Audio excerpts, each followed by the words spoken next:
ট্রাম্পের বিজয়ে অভিনন্দন জানিয়েছে হাসিনা এবং হাসিনা দাবি করেছে আমি এখনো বাংলাদেশের প্রধানমন্ত্রী আছি, এই বিষয়ে কিছু বলেন।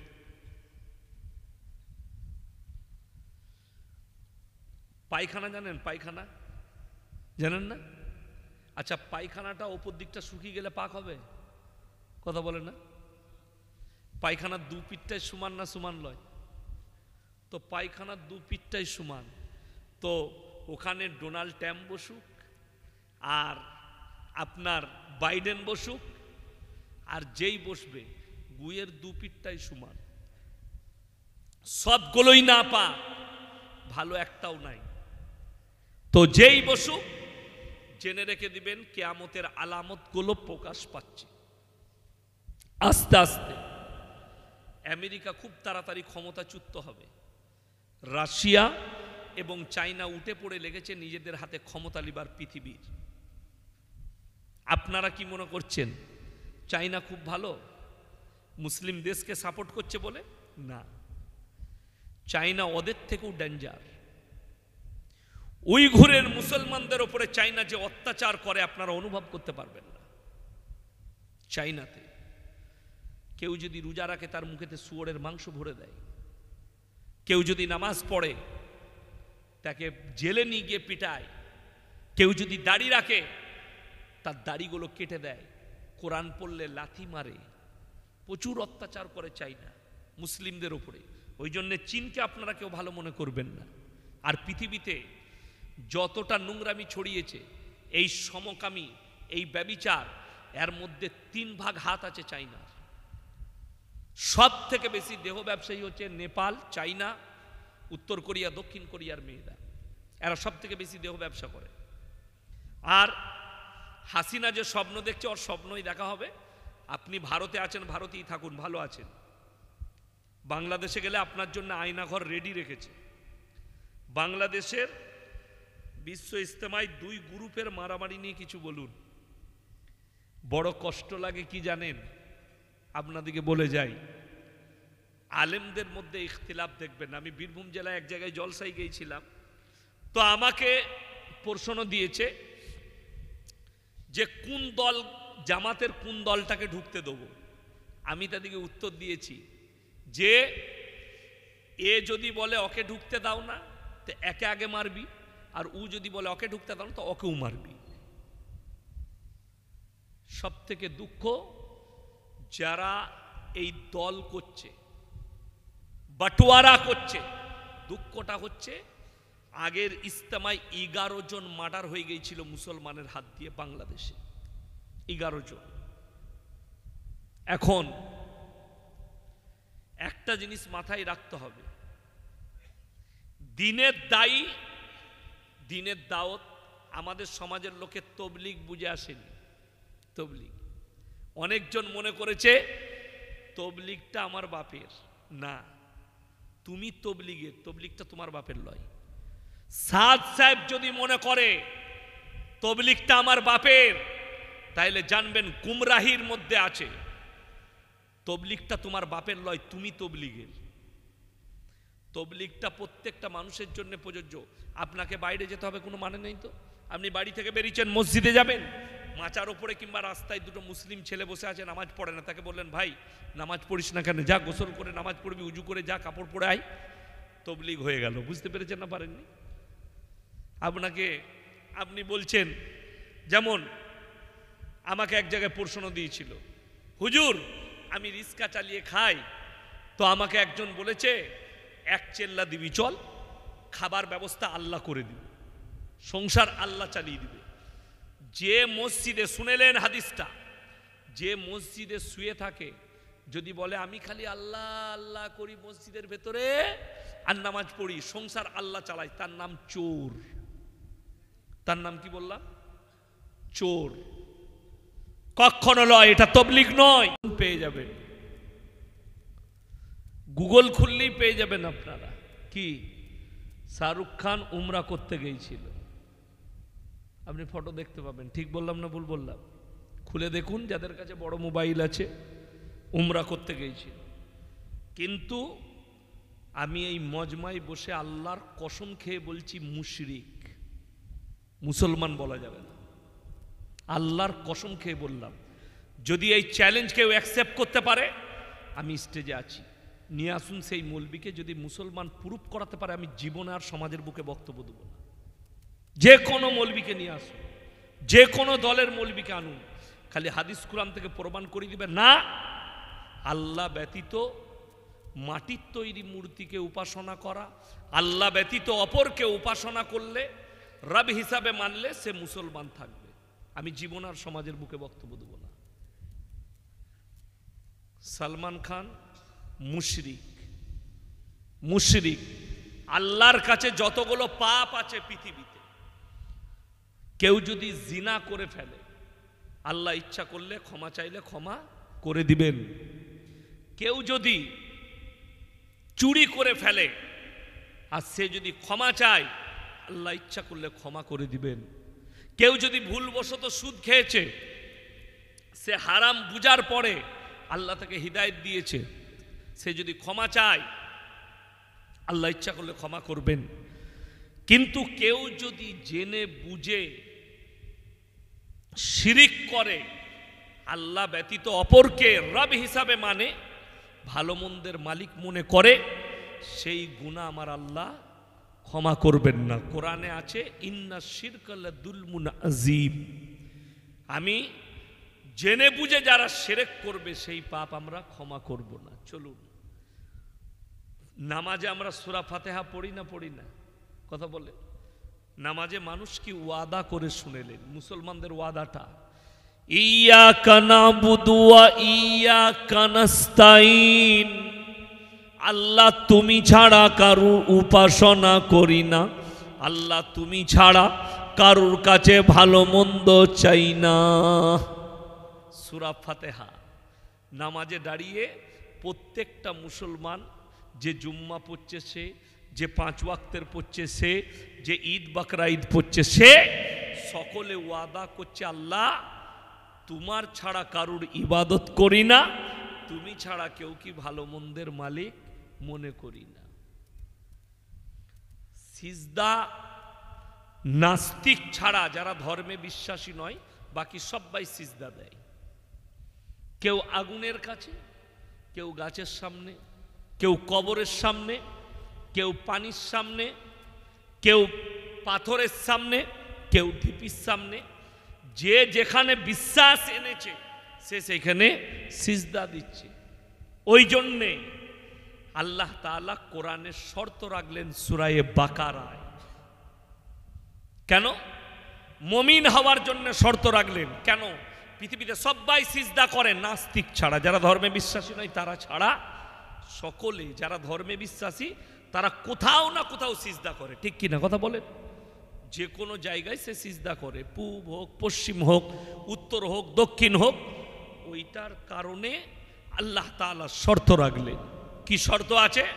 লাইসাল বিররা আন তুওয়াল্লু বুজুহাকুম কিবালাল মাশরিকি ওয়াল মাগরিব ওয়ালাকিন্নাল বিররা মান আমানা বিল্লাহ। সূরা বাকারা। হে নবী বলে দাও, পূব কিংবা পশ্চিম দিকে মাথা ঠোকার নাম ঈমান নয়। প্রকৃত 1 নম্বর ঈমানের অংশ হচ্ছে আল্লাহর উপরে প্রকৃত বিশ্বাস। সবাই আনবো, জোরে বলুন ইনশাআল্লাহ। এটা 1 নম্বর। ওয়াল ইয়াউমিল আখির, আর আমার পরকালের প্রতি। ওয়াল মালাইকাতি, আমার ফেরেশতাদের প্রতি। ওয়াল কিতাবি, আমার আসমানি কিতাবের প্রতি।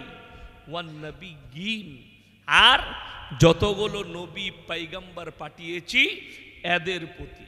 আপনি শুধু এটা ভাববেন না, আদর্শ চলাফেরা এবং আমরা উম্মতে মুহাম্মাদি, আখরি নবীর উম্মত। কিন্তু কোন মুসলমান, খ্রিস্টানরা, খ্রিস্টান আছে না? না, খ্রিস্টানরা কোন নবীর অনুসারী ছিল? ঈসা নবী।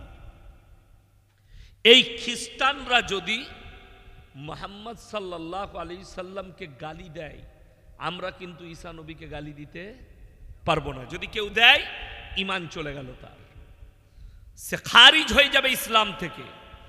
কোন নবী পয়গম্বরকে গালি দিয়ে যাবে না। ওই জন্য আল্লাহ শর্ত রাখলেন ওয়াল কিতাবি ওয়ান নবিয়্যিন, যতগুলো নবী পাঠিয়েছি এরা যে আল্লাহর পয়গম্বর এটা তোমরা বিশ্বাস করো উম্মতে মুহাম্মাদি হিসাবে, এটার নাম ঈমান। এই পাঁচটা কথার উপরে বিশ্বাস আনতে হবে। আপনি ওয়াদা করছেন নামাজে, আল্লাহ তুমি ছাড়া কারুর উপাসনা করি না। এখন দেখবেন এই শীতকাল পড়ছে, বিভিন্ন জায়গায় ফুটবলের টুর্নামেন্ট হয়, খেলা হয়, হয় না? হয় না? আমাদের এলাকাতেও হয়। তো এক জায়গায় ফুটবল খেলা হচ্ছে, বিভিন্ন জেলা থেকে খেলতে যায় টিম। তো গ্রামগঞ্জের ছেলেরা খেলা দেখতে গেছে, আসরের সময় হাফ টাইম হয়েছে। তো যুবক ছেলেরা নামাজ পড়ে, একজন চাচা ছিল হালকা পাতলা নামাজ পড়ে, বলছে চাচা আসরের নামাজটা পড়েলি, এখন হাফ টাইম হয়েছে। বলে তাই কর। সবাই পুকুর ছিল, উজু করেছে, কলে উজু করেছে, মাঠেতে নামাজ পড়ছে। চাচা এখন দক্ষিণ দিকে মুখ করে নামাজ পড়িয়ে দিয়েছে, পশ্চিম মনে করে। তো নামাজ শেষে ছেলেরা বলছে চাচা এটা তো দক্ষিণ দিক। বলছে আমি জানি না, আল্লাহ সব দিকেই আছে, অসুবিধা নেই। আমি মনে মনে ভাবলাম এর থেকে বড় মুফতি আর কেউ আছে? কথাটা বুঝতে পারেননি? এর থেকে বড় মুফতি কেউ নেই। দুর্ভাগ্যের বিষয় যে সে মুসলমান হিসাবে এটাই জানে না যে পশ্চিম দিকে মুখ করে নামাজ নয়, মুখ হবে কেবলামুখী। কি মুখী বললাম? কেবলামুখী। কাবার দিকে আপনার মুখ হতে হবে, এইটা শর্ত রাখা হয়েছে কোরআনে হাদিসে। এইটা শর্ত যে কিবলামুখী হয়ে নামাজ পড়া। এরপর কাবার যারা পূব দিকে পশ্চিমে আছে তারা পূব দিকে মুখ করে নামাজ পড়বে, যারা কাবার দক্ষিণে আছে তারা উত্তর দিকে মুখ করে পড়বে, যারা উত্তরে আছে তারা দক্ষিণ দিকে মুখ করে নামাজ পড়বে। এইটা হচ্ছে শর্ত যে আপনার মুখটা কিবলামুখী হতে হবে, কাবার দিকে মুখ হতে হবে। আজকে কেন এতগুলো সমস্যা আমাদেরকে ঘিরে ধরেছে তার কারণ জানেন?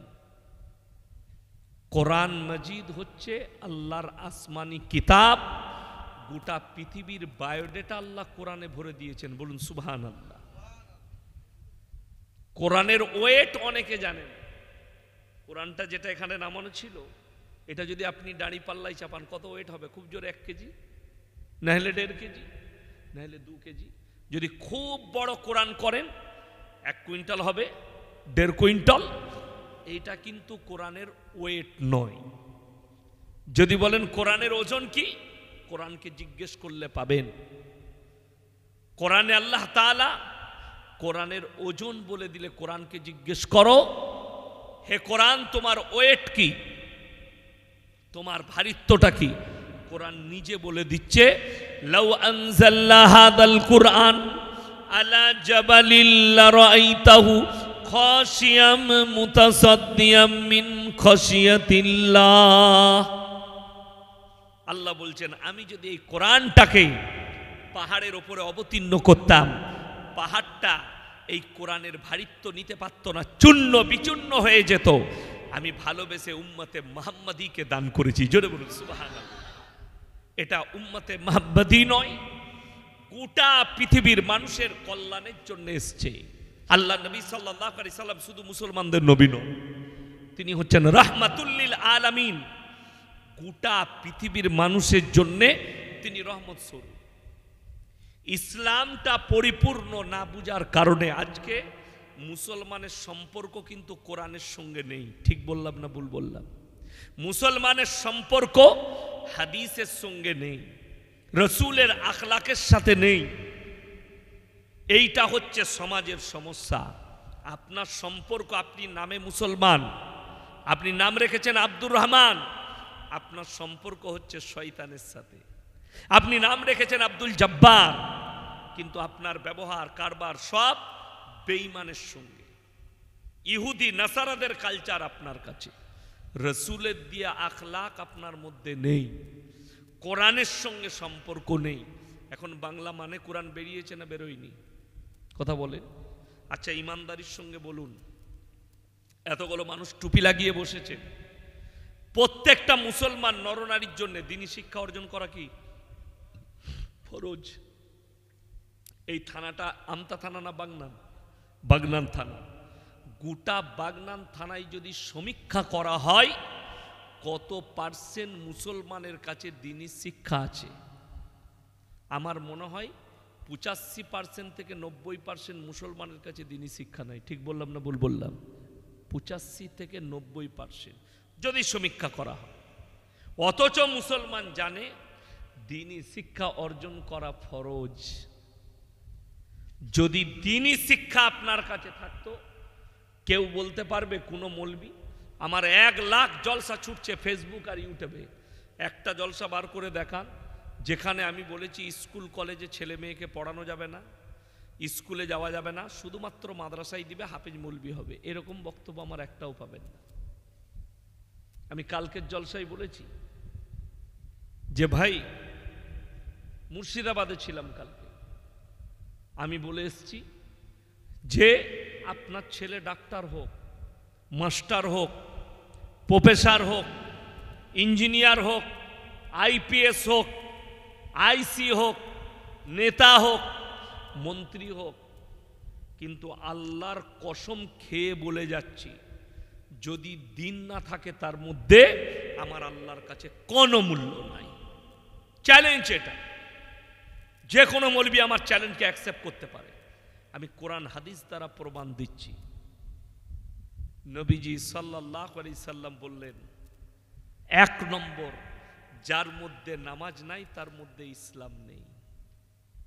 রাসূলের হাদিস, যার মধ্যে নামাজ নেই তার মধ্যে ইসলাম নেই। যারা বেনামাজি আছেন তারা চিন্তা করুন, আমার এই কথা যদি কোনো মৌলবি কাটতে পারে, এই হাদিসটা যদি কেটে দিতে পারে, তাকে ডেকে নিয়ে আসুন স্টেজে, আমি আছি। যে না, নামাজ না পড়লেও সে ইসলামের মধ্যে থাকবে। নবীজির হাদিস, নামাজ নাই তার মধ্যে ইসলাম নেই। একটা অমুসলিম এবং মুসলিমের মধ্যে যে ফারাক, সেটা হচ্ছে সব থেকে বড় ফারাকটা নামাজের। নামাজ ফরজ না ফরজ নয়? 5 ওয়াক্ত ফরজ। কেউ যদি ফরজ জিনিস ছেড়ে দেয় গুনাহ হবে না? হবে না? কথা বলে না? গুনাহ হবে। আমি মুসলমানদের ফরজ ছাড়া বলছি। চায়ের দোকানে 3 ঘন্টা আড্ডা মারে, তাদেরকে নামাজের জন্য বলতে যান, বলে ভাই সময় হচ্ছে না। ঠিক বললাম না ভুল বললাম? অথচ হারামখোর 3 ঘন্টা আড্ডা মারছে চায়ের দোকানে, নামাজ পড়ে না, বলে সময় হয় না। আপনি রাস্তায় যাচ্ছেন, সফরে আছে, নামাজ ছোট করে দেওয়া হয়েছে, আপনি বেহুশ হয়ে গেছেন, নামাজ মাফ। আপনি যদি সুস্থ থাকেন, দাঁড়িয়ে পড়তে পাচ্ছেন না, বসে পড়বেন, বসে পাচ্ছেন না, শুয়ে নামাজ পড়বেন ইশারায়। আপনি উজু করতে পাচ্ছেন না, আপনি তায়াম্মুম করবেন। কথাটা বুঝতে পারেননি আমার? কিন্তু নামাজ ছাড়া যাবে না, হর হালতে নামাজ পড়তে হবে। আপনারা কি মনে করছেন আমাদের মতো মৌলবি 100টা হুজুর ধরা পড়বে কিয়ামতের দিনে? সমাজকে ধোঁকা দিয়েছ, প্রতারণা দিয়েছ, প্রবঞ্চনা করেছ। অথচ রাসূল সাল্লাল্লাহু আলাইহি সাল্লাম নামাজে তাকিদ দিয়েছে। হাদিস শুনে যান, বুখারী শরীফের হাদিস, নবীজির ওয়াফাতের হাদিস। রাসূল আকরাম সাল্লাল্লাহু আলাইহি সাল্লাম অসুস্থ, মৃত্যুর আগের কথা বলছে। নিজের জিন্দেগির শেষ ওয়াক্তের নামাজ, 2 জন সাহাবীকে ডাকলেন, কাঁধে হাত রাখলেন, পাগুলো ছেঁচুড়ে ছেঁচুড়ে গিয়ে মসজিদে নববীতে দাঁড় করালেন। নবীজি নামাজ আদায় করলেন। ওটাই ছিল নবীজির শেষ জিন্দেগির নামাজ।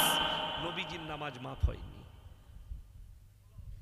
কিন্তু আপনাকে দেখিয়ে দেব, আমার বর্ধমানে আমরা বাপ বেটাই জলসাই ছিলাম এক জায়গায়, একসাথে বাপ বেটাই একই স্টেজে।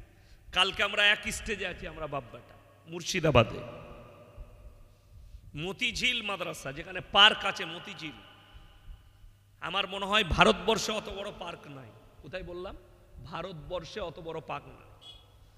কয়েক হাজার একর জমির ওপরে পার্কটা, কয়েক হাজার একর বললাম। পশ্চিমবাংলায় তো অনেক দূর, ভারতে নাই, ওইখানে মাদ্রাসায় জলসা আছে। আমরা বাপ বেটা বছর 3 আগে এক জায়গায় জলসায় ছিলাম, বছর 5 হবে মনে হয়, 5-6, তো একসাথে ছিলাম। মাগরিবের নামাজ পড়লাম সেখানে মসজিদে, মসজিদের পাশে একটা শেওড়া গাছ, গাছতলায় বসে একজন হুজুর তাবিজ লিখছেন। মসজিদে জামাতে নামাজ হচ্ছে, হুজুর কিন্তু নামাজ পড়েননি। আমি ইমামকে জিজ্ঞেস করলাম, হুজুর সাহেব নামাজ পড়বেন না? এখানে জামাত হলো, এতগুলো লোক জামাতে নামাজ পড়ছে। বলছেন না, উনার নামাজ মাফ আছে, উনি অন্তরে নামাজ পড়েন। আমি বললাম, আজকে জলসাটা আমি ওই নামাজেরই জলসা করব, এই হুজুর রেহাই পাবেন। বড় কষ্ট লাগে, রসুল আকরাম সাল্লাল্লাহু আলাইহি ওয়াসাল্লাম আখরি জিন্দেগির নামাজটা পাগুলো ছেঁচুড়ে নিয়ে গিয়ে দাঁড় করিয়েছেন, তারপরও নামাজ হয়নি। রসুলের হাদিস, বেহুশ না হওয়া পর্যন্ত নামাজ মাপ নেই। কানা দাজ্জাল তাবিজ লিখছে বসে, নামাজ মাফ। নামাজ এক ওয়াক্তের পড়ে না। আমাকে অনেকজন মনে করে এই মৌলবি পীর বিরোধী। আমি পীর বিরোধী মৌলবি নয়, আমি সিস্টেম বিরোধী মৌলবি। তুমি সিস্টেমের বিরুদ্ধে, আমি তোমার বিরুদ্ধে। আমি পীর বিরোধী নই। আমার পীর আমার আব্বাজি। কি কথা বলছে? বাপের থেকে বড় পীর কেউ আছে? আর আমার আব্বা আলেম না আলেম নয়, আপনারা জানেন। তিনিও একজন পশ্চিম বাংলার বক্তা। এখন বয়স হয়ে গেছে 78-80 বছর বয়স হয়ে গেছে। বড় কষ্টের বিষয় হচ্ছে, মুসলমান দিনটাই বুঝতে পারেনি, এরা ধর্ম বুঝেছে। আপনি ধর্ম বুঝেছেন, দিন বুঝেননি। ধর্ম মানে কি? মাথায় ফেটা লাগিয়ে আমি মুসলমান, মাথায় টুপি লাগিয়ে আমি মুসলমান। ওই জন্যে এই বছরে আমি জালালসিতে জলসা করেছি 12 রবিউল আউয়াল।